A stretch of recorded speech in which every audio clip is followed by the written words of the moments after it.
Hi guys, welcome back to the channel. As always, I do appreciate you stopping by, spending your time with me during my horological tinkering.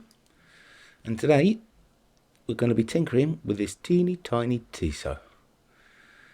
Now, it's not the smallest movement I've worked on. I think I might have worked on smaller. That particular video was a little while ago and it was rubbish. I managed to muck the sound up. So you've got to have quite hard to hear what I'm saying, and there's lots of background noise. So I will put the link up just here, but I warn you, please watch it with the sound down. Anyway, back to this Tissot. So I'm not the first inside. I can have a look there. I don't know if that's a date. 31st to the 4th, 78 possibly. Year I was born. The case is not too bad. It's been cleaned and polished a bit, I think, and had the straight graining reapplied. If you can see there, it's starting to show the brass through it. And this crystal is quite scratched. There's a bit of a crud around the side here. Use a bit of pegwood. See how deep and thick it is. It's not too bad. Drop that in the ultrasonic cleaner and that should bring that up a treat. Now, had it been just the case on this that needed nickel plating, I would probably have done it, but because it's the bracelet as well, I'm not going to do anything at all. I'm just going to run it through the ultrasonic cleaner and that'll do. Pop the crystal out and then we can move that to one side and clean that bench a bit, and we can have a little look at this dial. A few little bits of dirt here and there, a hair or two.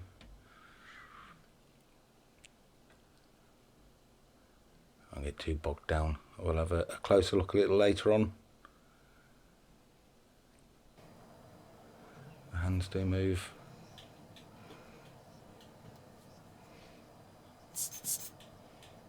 But it doesn't seem to want to run.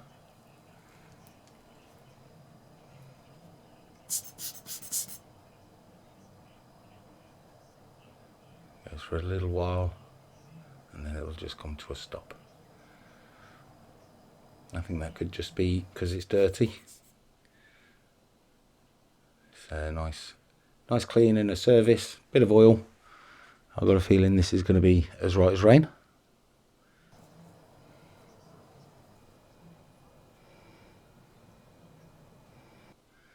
What we'll do is, first of all, we will take the hands off.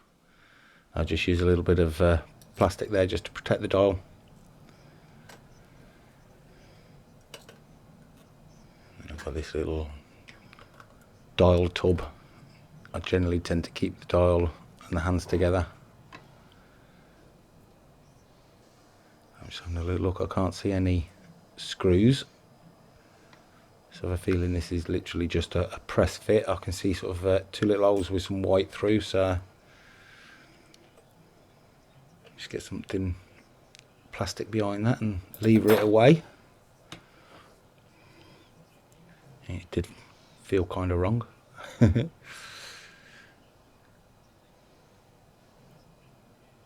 And then we can take the dial washer off. And again, we'll keep all of those bits together.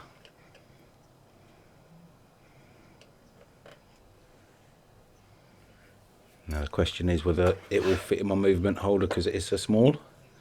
I doubt it. No. I have got a smaller sort of generic holder. I bought two off eBay for about £8. So we'll see if that's any good.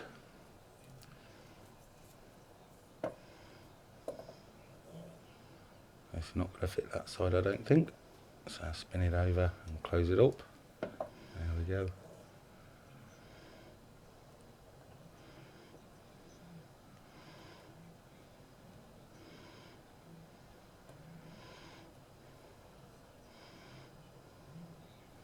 That seems to be working.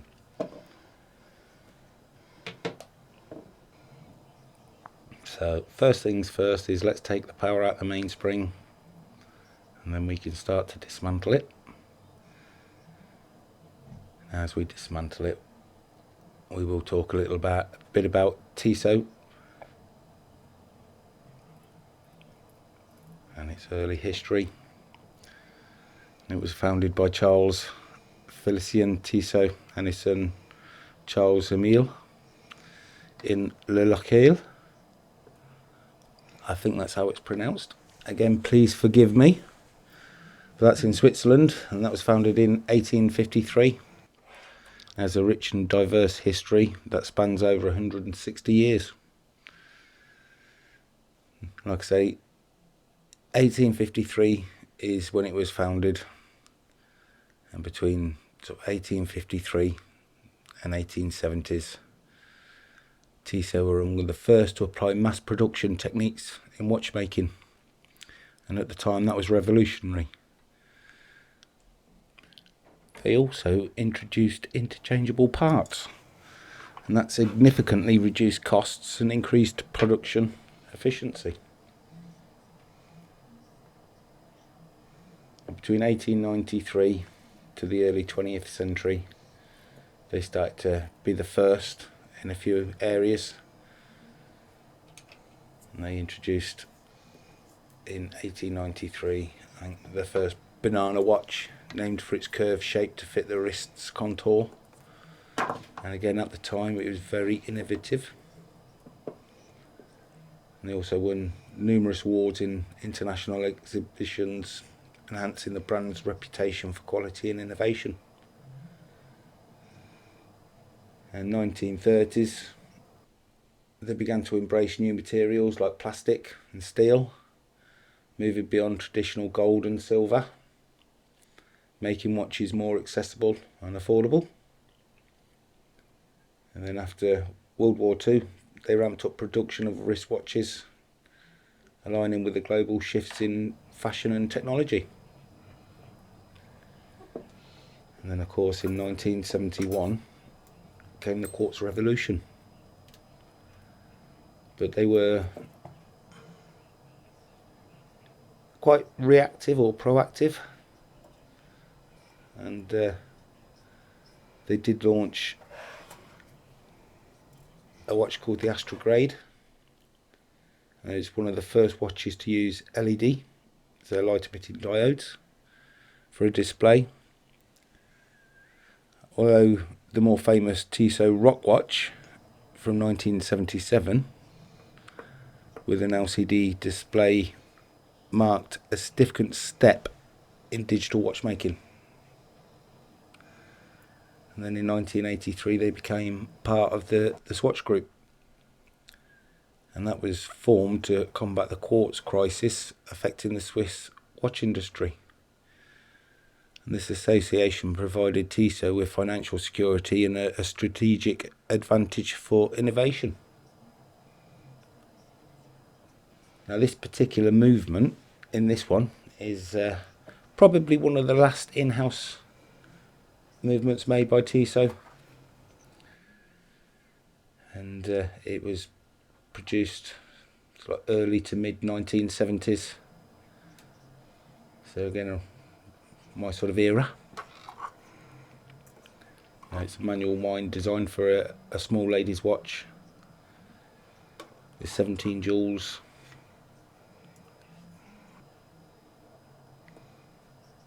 And again, just absolutely tiny. Go remove the cannon pinion.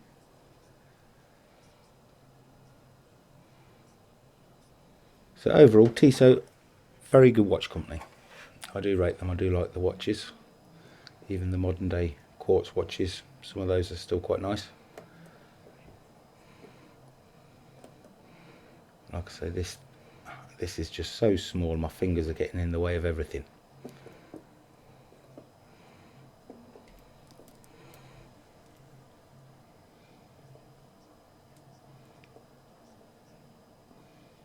So let's carry on with the disassembly.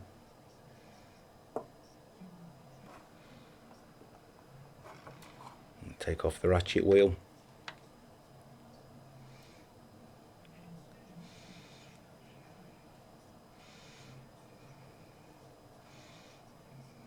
Revealing the click spring below. And a bit of Rodico, stop that joining the Swiss space program.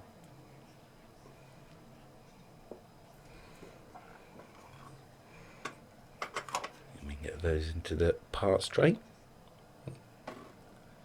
Now we can remove the crown wheel. Like in this one, normally they've got a reverse thread. That didn't seem to have, that was a normal.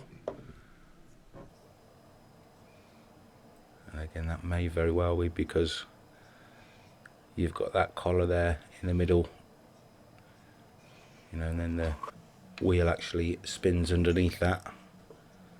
So in theory, that screw shouldn't undo. We can remove the click.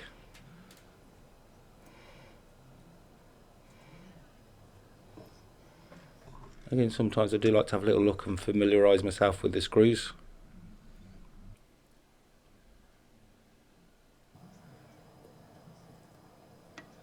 Out comes the click just then. And now we're going to go onto the barrel bridge.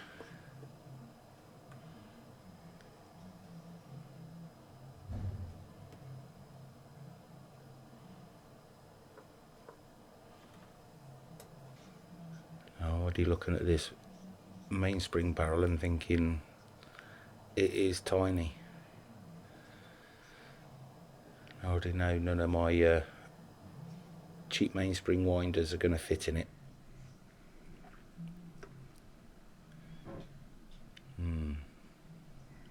Something to think on.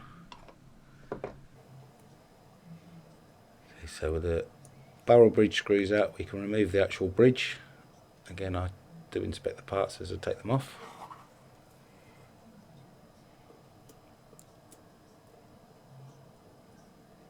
You know, shortly I will give you an idea on the scale of the size of these things. I mean, watch parts are tiny anyway, but these are, some of these are even smaller. We'll remove the pallet cop and the pallet fork.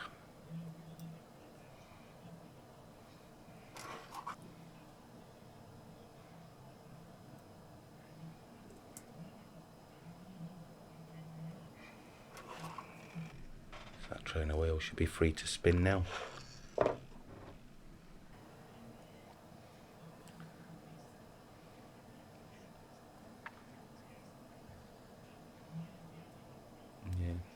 It does feel a bit tight.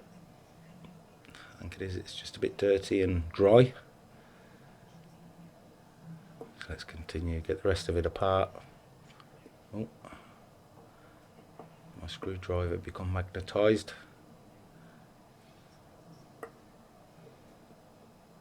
Yes, it has. I mean, it could equally be the parts, but let's do the screwdriver first, that's easier. And I've just got a demagnetizer here. It's a nice cheap one, as you can see from, it might have been Banggood or somewhere, only a few quid. But you put your metal on it, press the trigger and then pull it away. As you can see, that worked, so it was the screwdriver.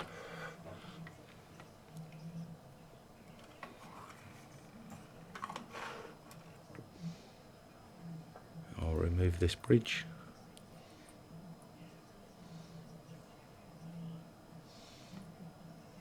So a little look at the jewels. And they all look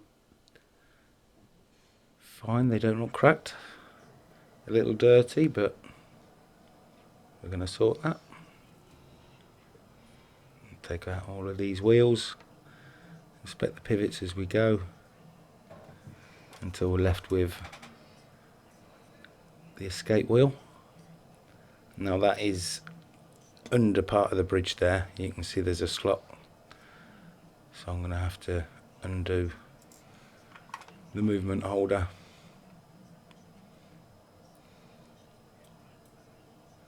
Get it near the edge.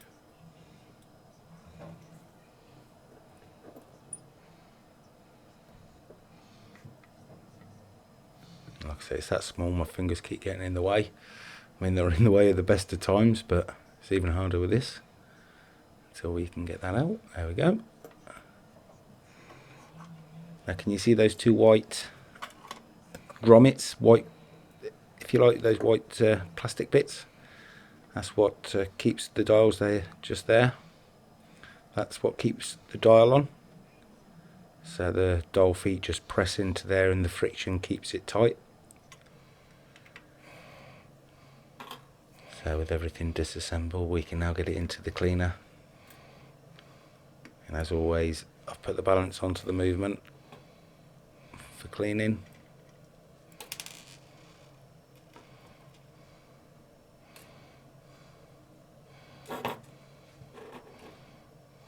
Just turn that sideways, it's sticking up.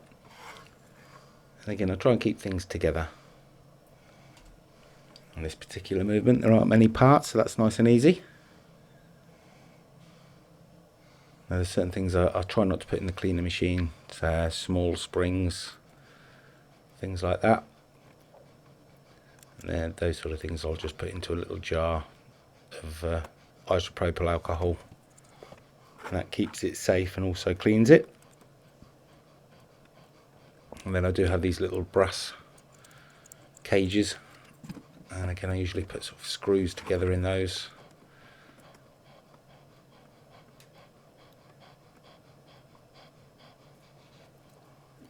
You can tend to, they're big enough for you to put sort of almost whole sections of the watch in, you know, so it's sort of like the keyless works or the trainer wheels, things like that.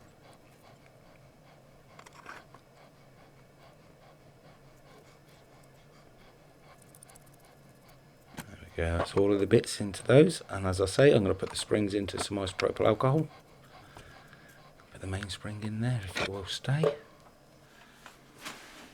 And it's that time over to the cleaning machine. So if you've ever left a comment on any of my videos, you'll see your name going across the screen now. Just thank you very much, it is really appreciated. Again, I know I say it every time, you know, I expected to have 10 or 20 people maybe, if I was lucky, subscribe, but we're now over 1,000 and I am, you know, I'm blown away. So again, thank you. And if it's your first time, please hit that subscribe button. And again, if you want to contribute to any of the future videos, there is a QR code just at the top there. You can always buy me a coffee. And again, everything goes towards the channel and future projects.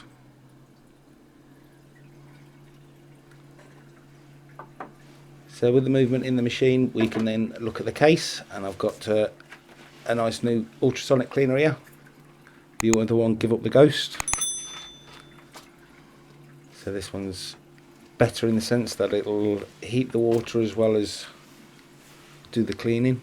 And there's a few different sort of modes on cleaning. You can alter the veracity of it, how long for, and it does a degas action. I don't know how good that is, whether it's worth using or not. So again, anyone else knows, leave a comment. Tell me what's the purpose of it.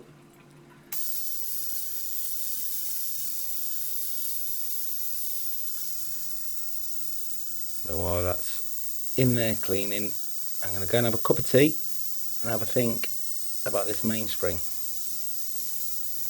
So normally if I can't get the mainspring in with one of the winders, I'll do it manually, but this is just, I think, way too small. I think I really am going to struggle doing it that way, so when in doubt, have a cup of tea. I'm sure the answer will show itself.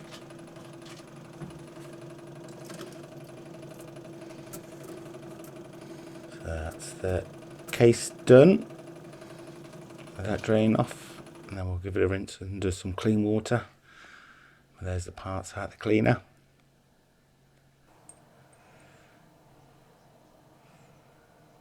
So, as always, first thing I do, I'll replace the shock jewels. So they've been in some version B-dip cleaning. As you can see, they keep sticking to me tweezers there. That normally means they're not quite clean,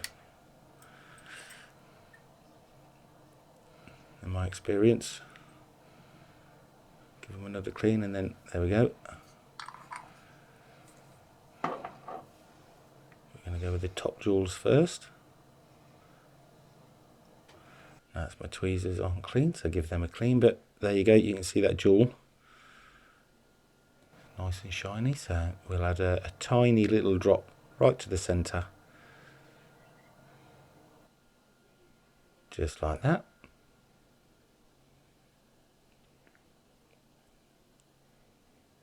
And then we can put the chaton back on.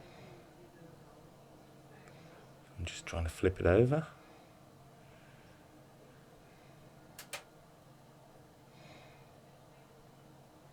And with that oiled and back together, we can then get it back into the movement. I do that now just simply that after it comes out of the machine, because the balance is on the movement. I'll do it now. And then we'll take the balance back off for the reassembly proper.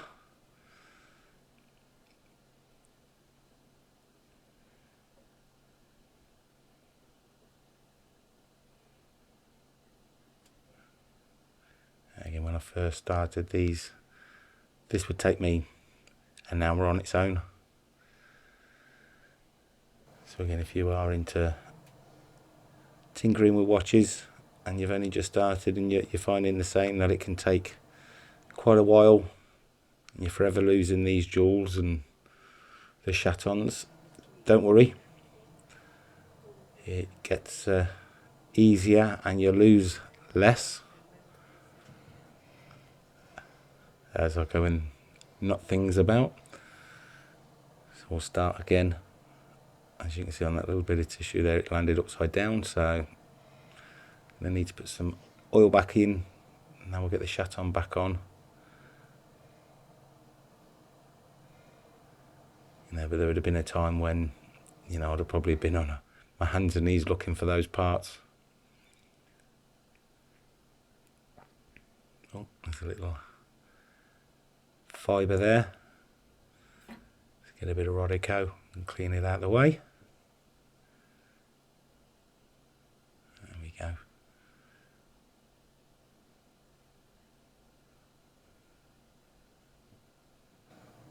There we go, that's in. Let's just give it a puff of air.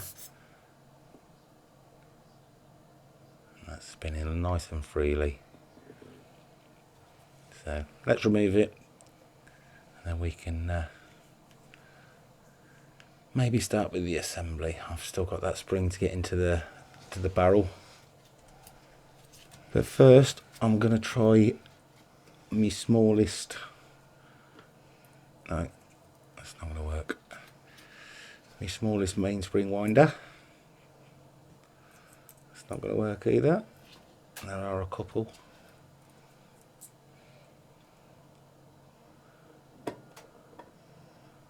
Right. As you can see there, the smallest one actually fits on the inside.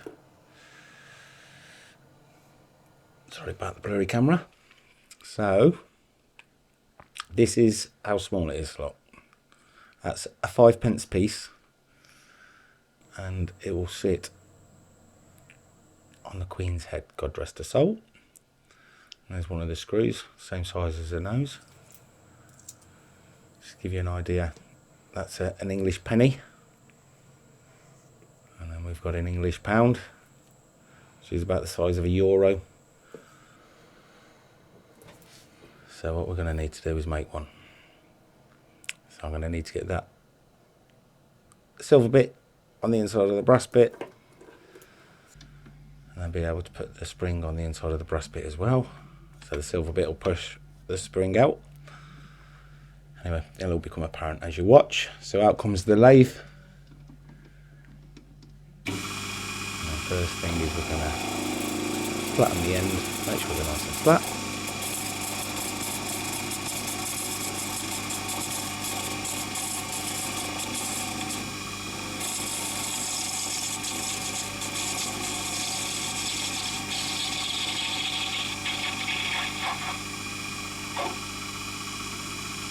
almost makes as nice a noise as the ultrasonic cleaner, so for that I do apologise.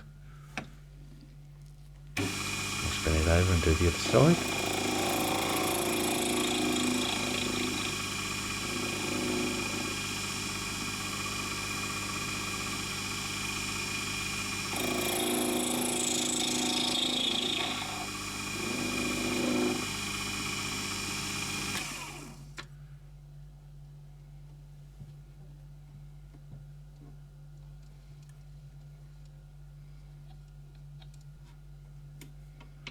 Okay, now what we need to do is drill a hole right the way through the centre. And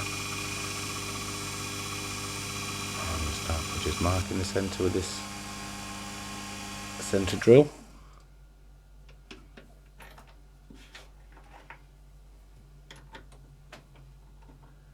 Now it looks quite big in the lathe there, that bit of brass. I mean, you saw it in my hand, it isn't that big at all.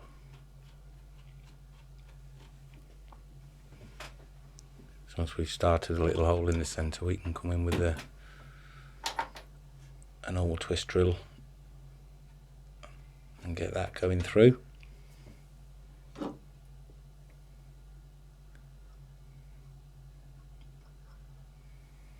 I haven't had a lot of time to play with my lathes yet, really. And we've got to remember is I do have a full-time job. You know, this is all just hobby work, if you like. So, you know, an hour here, an hour there. So again, if I was to really get into trying to master the lathe, if you like, then I probably wouldn't have any videos for a year. Unfortunately, YouTube does punish you. So, as and when I will show you my endeavours learning to use the lathe. As you can see, I'm still struggling to manage to use the cameras.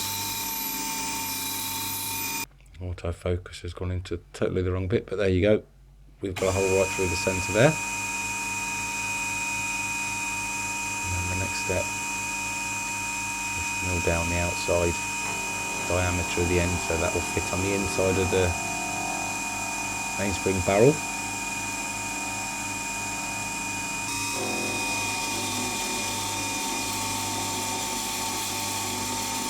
Let's just keep making a few passes, measure it, see where we are, and then rinse and repeat.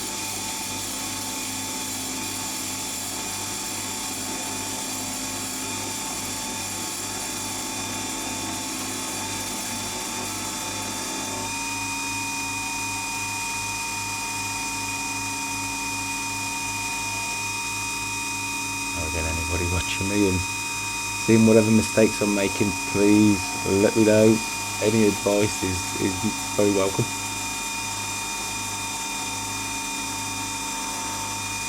You know, I watch people with these machines, you know, like click spring and channels like that, and I am amazed. They're very envious. I think, oh, I'd love to be able to, but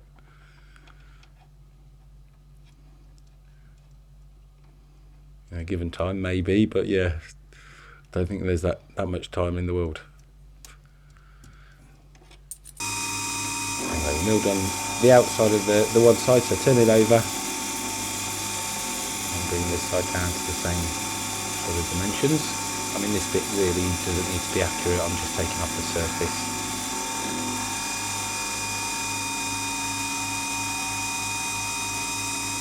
Again, it's somewhat round and central.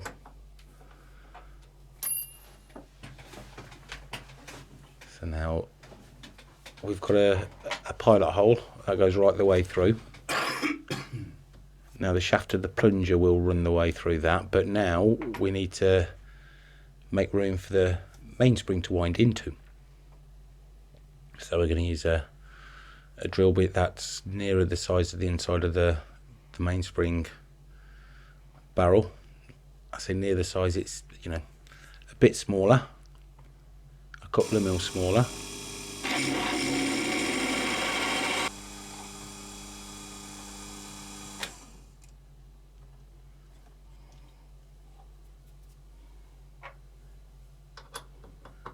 you can see, we don't need to go very deep at all. And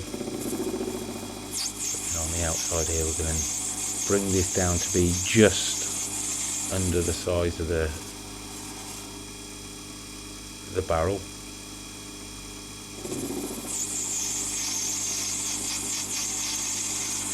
And again, I have to apologise, the autofocus has focused on the shield there, not on the work. But again, I'm that focused on doing what I'm doing, I haven't looked up and paid any attention to the camera, so again, I'm sorry.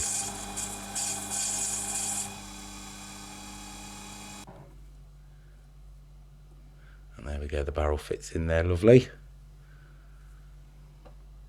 So now it's time to make the plunger, and that's a similar sort of process. So we're going to flatten the ends off. And the actual outer bit that we just did was brass, this is steel. And turn it over and flatten the other end as well.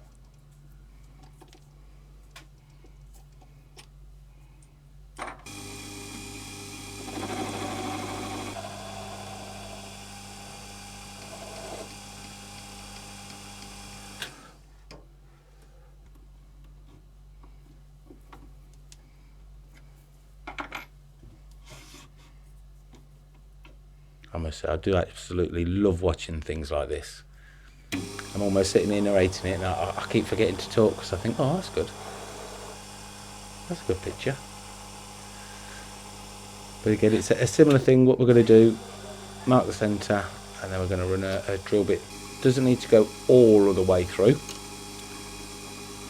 Just maybe a third, 2/3 of the way, halfway. And what this is for the actual winder stem bit to fit in. You'll see what I mean shortly, but I'm going to use one of the actual winders off one of the cheap Chinese winding sets, because that works. So thankfully I won't need to make that, I just need to make the barrel and the pusher.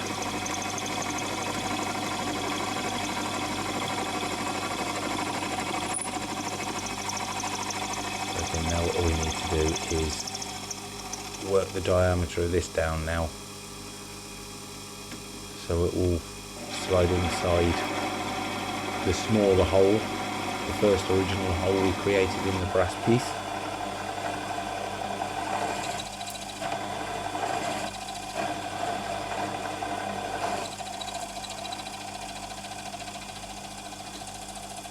Again, it's quite surprising how almost flexible some of these parts can be in this lathe. You know, you think, well, that's not a lot sticking out of the jaws. Then when you start to introduce the tool to it, you actually realise, oh, it's wobbling, or it's pushing out of the way.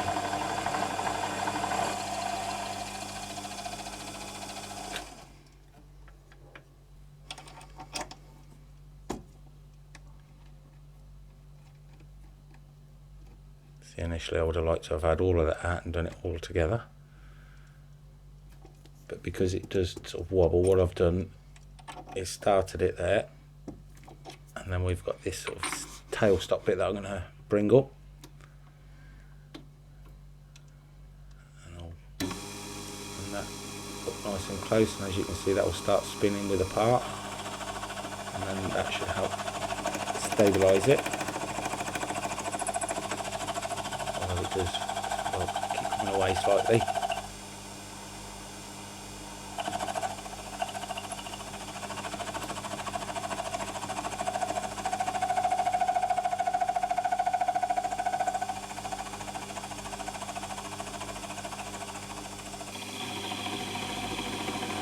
Again, watching it back up, I'm thinking to myself, when I'm reaching the jaws here, I should probably back the tool off before bringing the whole tool back to where I'm sort of starting from.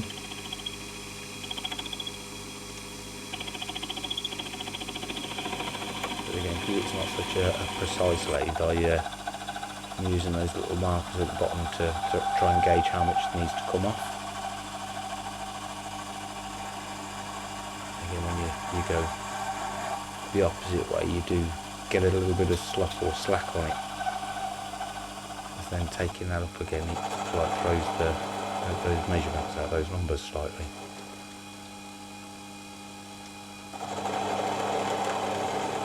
Anyway, we've done the stem part. Now we're on to the actual end, the plunger.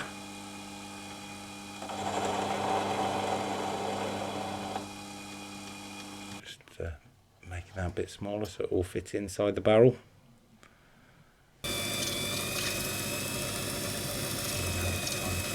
Pretty it up a little bit on the watchmaker's lathe.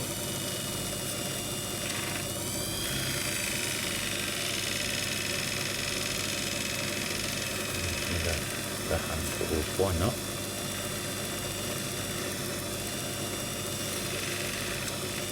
Again, I think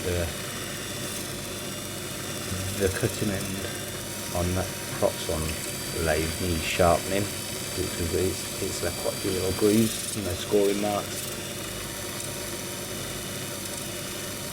And so what I'm doing now, I'm just, you know, getting rid of some of those grooves and marks, making it smoother and a bit prettier really.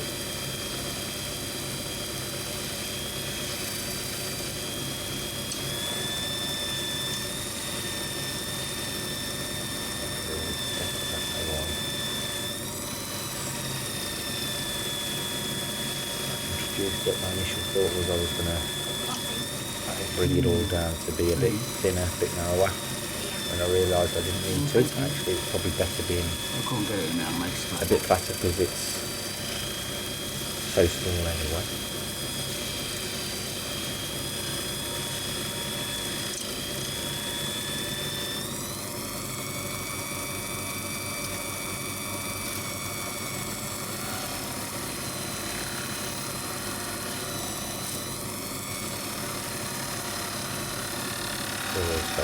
Great fun.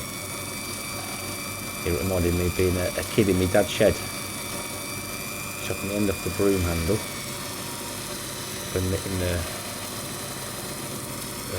the jaws of the drill with a screw, which is really what I thought was the centre, and clamping it in the vise and turning the drill on and getting one of my dad's chisels until he came out and told me what a fool I was.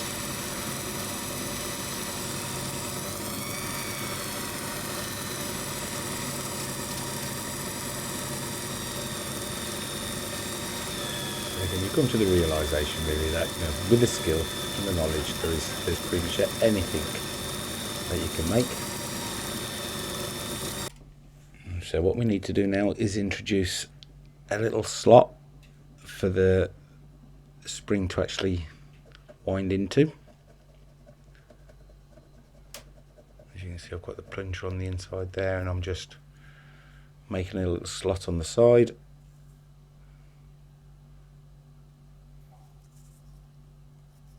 Where's it gone? Oh, there it is.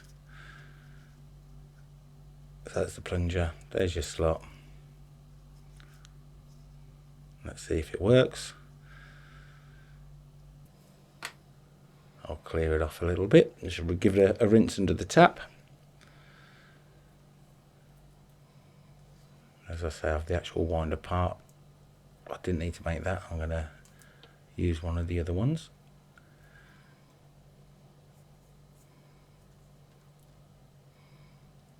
Oh, there we go. Oh, it's working.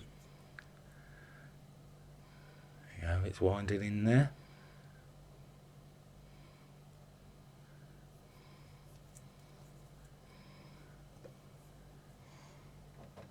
And now I just have to persuade the little tail through that slot.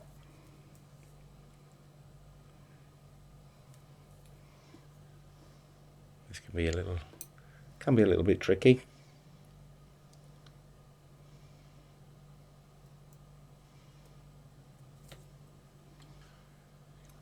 Once that's through, I'll then wind it the other way to release the tension and then take the winder bit out. And as we can see, it's in there. Moment of truth.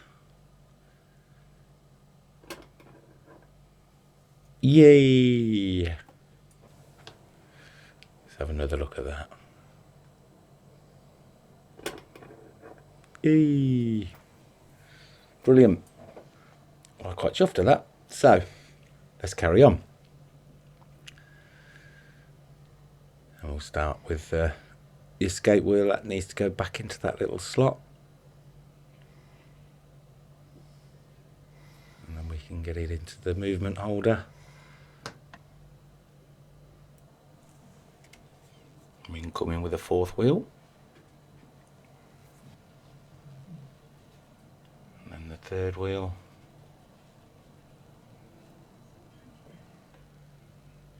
And finally the centre wheel. Just going to add a tiny drop of oil on the stem.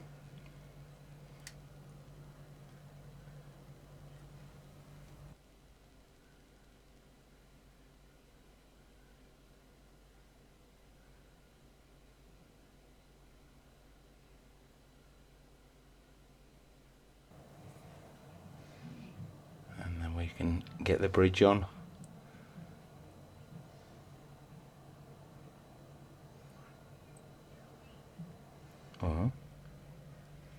Now that is an absolute first. That's more by luck than anything, but without even trying, they were all through the jewel holes and ready to go.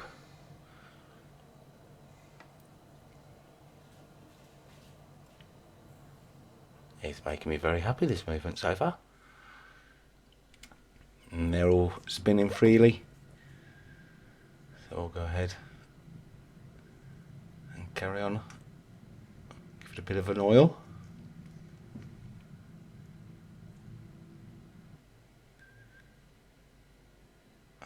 And that's just where the mainspring barrel is going to go.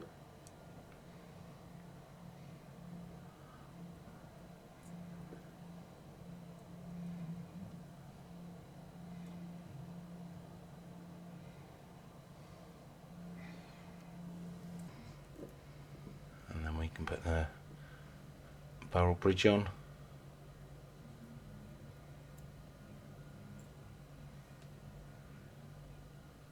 Again, when it came to disassembling this movement, I struggled getting the winding stem out. I couldn't find a screw, and I couldn't see like the little push button. And then I figured, actually, it is a push button, but it's right down the bottom of a hole. So normally there's a nub that comes up, but not on this movement. As you can see next to that screw hole where I haven't bothered to put the screw in yet. Instead I'm going for the click spring.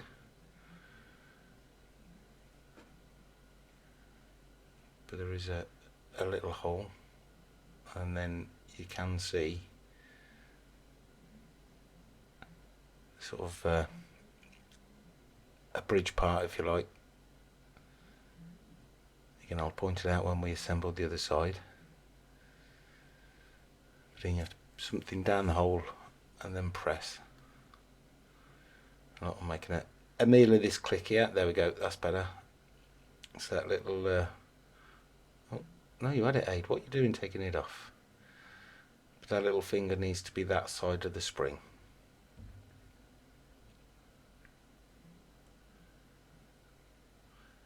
There we go.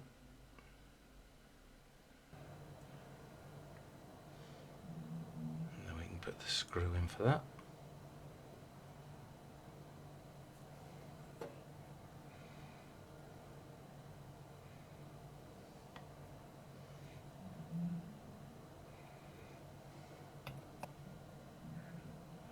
A tiny drop of oil.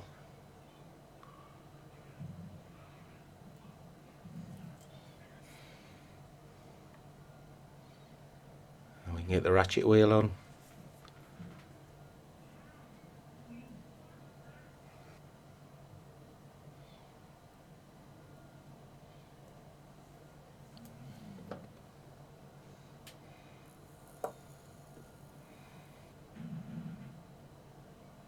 Now we can put the other bridge screw in, and as you can see that hole there, just the side there of that screw, that's the hole I'm talking about for the winding stem release. You know, most movements you've got a little pin that'll poke through that hole, but not on this one.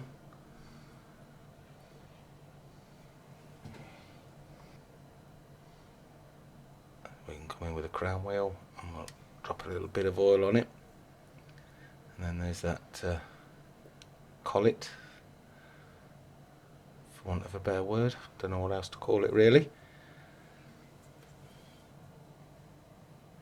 And then we can screw that down.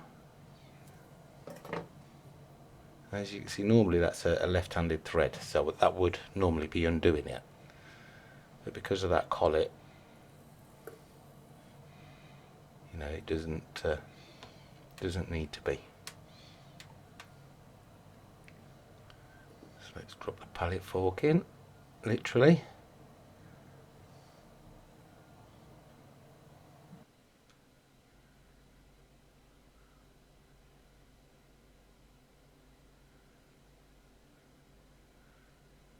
There we go. That pivot's just dropped into the hole, and now we can put the cock on.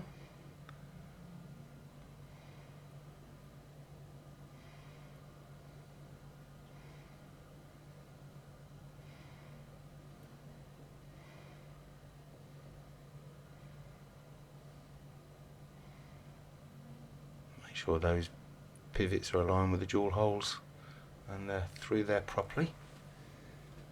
So what you don't want to do is then screw that cock down and break any pivots. I'll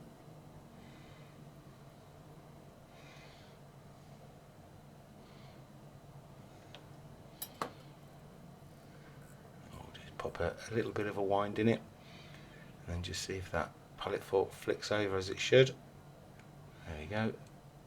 Tiny little touch and it will move. So we're going to put the balance in, see if it runs. I'm eager.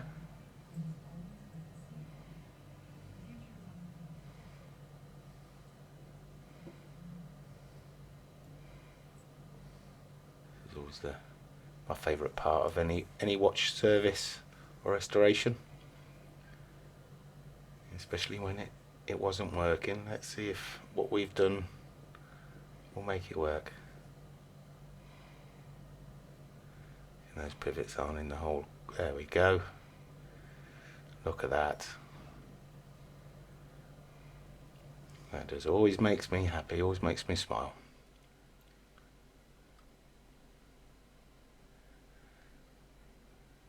And like before, it was stopping, now it's not. It's just going to keep running and running.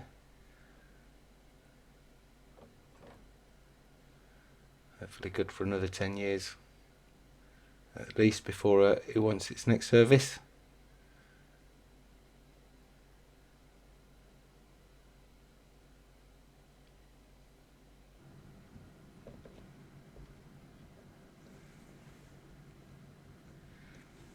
So now it's time to give it an oil.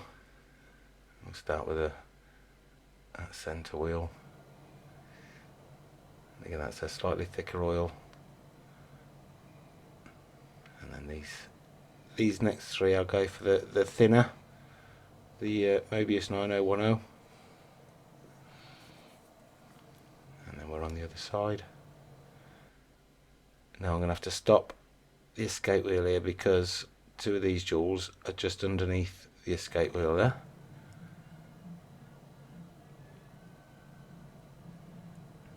And then with everything oiled jewel wise, we can carry on assembling the keyless works.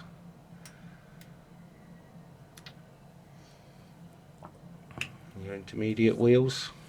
So again, I'm just oiling all of those posts and areas where the wheels will run. And then we can oil the pallet fork jewels as well. Now I do that sort of 3 times, let it run, you know, sort of five or so teeth pass through, and then apply a bit more oil.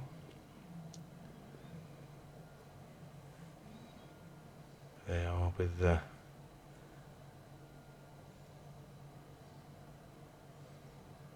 cannon pinion back on,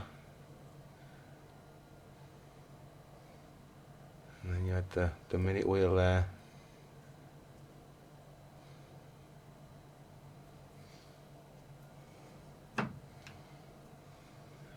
And now what we're doing is we're going to put in the clutch for the winding stem and the setting. So just apply far too much grease.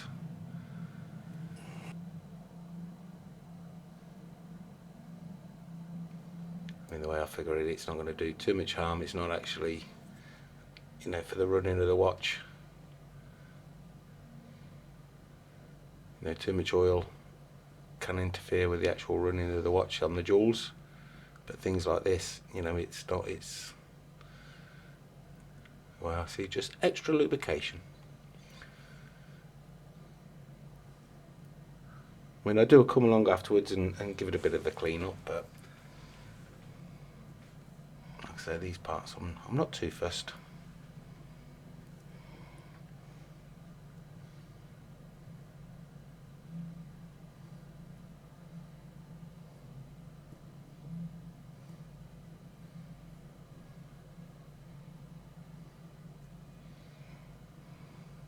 And like I said, I had trouble taking it out. I didn't know how, and it wasn't until afterwards, and it was around the assembly part that I realised that you know, you're supposed to poke something through.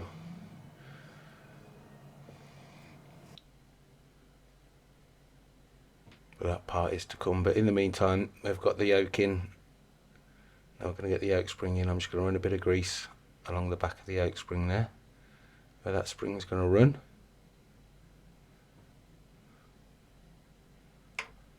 And then holding it down.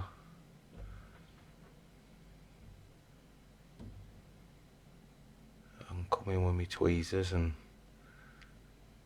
just push it into place. And then hope when I let go of everything it stays where it should.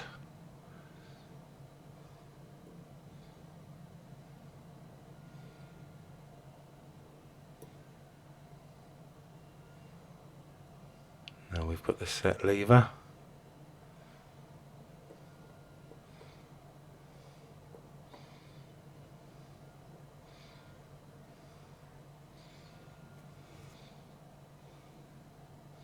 Just drop a little bit of grease where those two parts meet.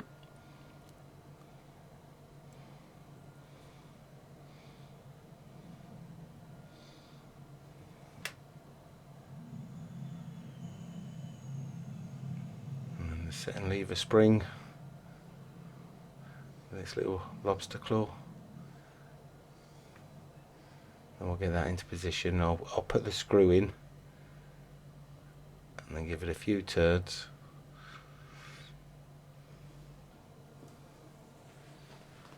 And once I know it's not going to go anywhere, I'll then manipulate that little lobster claw into place. But not before adding a little bit of grease to it.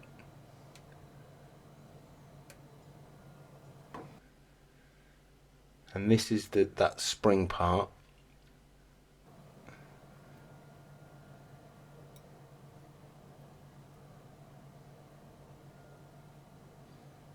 So that's the tension onto the set lever to stop it coming out. And I just think from the other side, so where that little hole is, you can reach it. And I think you push down then to release it. I could be wrong. I probably am, normally am. But again, it wasn't too much trouble doing it this way. There we go. I'm going to come in with some Rodico and clean up a bit of this mess.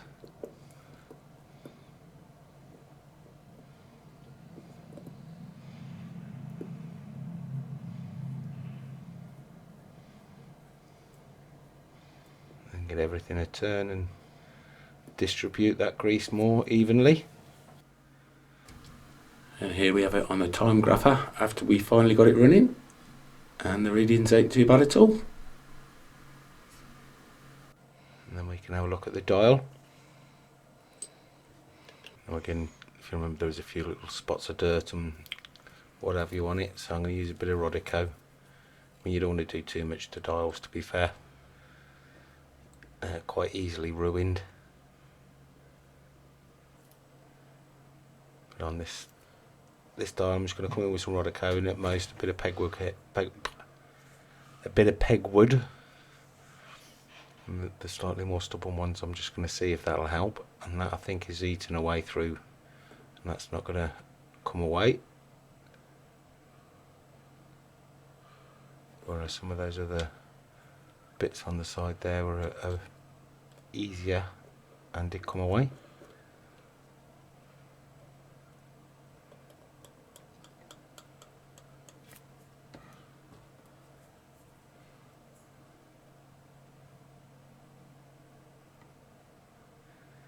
Just like that, see? And pretty much most of them have come off, it's just that one right in the centre there. But again, you don't notice it at a distance really.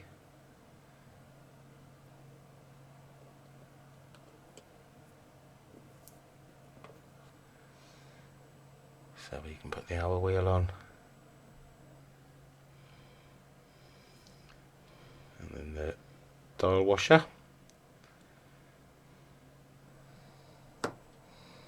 And then the dial.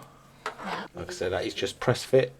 So we're going to line up the dial feet with those two holes and those plastic grommets and just push down gently. And then we can get the hands on. Again, nice simple movement this, so I haven't got to adjust any date or anything like that, so we can put the hand on in a 12 o'clock position. And then again with a minute hand, do the same.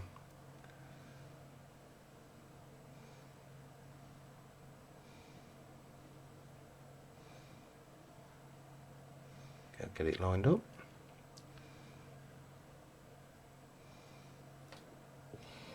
Get those pressed in place.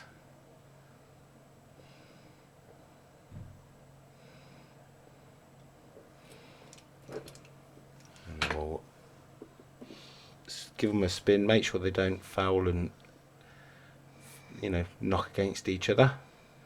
Make sure there's enough distance. And that looks great. So let's have a look at this crystal. I'll use a bit of polywatch. And this really is just a bit of elbow grease. A bit of polywatch, nice little microfiber cloth, and just keep on rubbing. And then eventually you will rub those scratches and dents out, and then what you're left with is a nice clean crystal, just like that, almost new. So we can get it back into its case. We can put the back on. As you can see, I've taken the actual strap off for the cleaning, so we'll get that back on. But again, I'd been a bit braver. I might have attempted to do something with the case and strap, but you know, that strap just looks a little bit delicate. But thank you for watching, guys. If you have enjoyed it, please hit the subscribe, leave a comment, and hopefully I'll see you on the next one.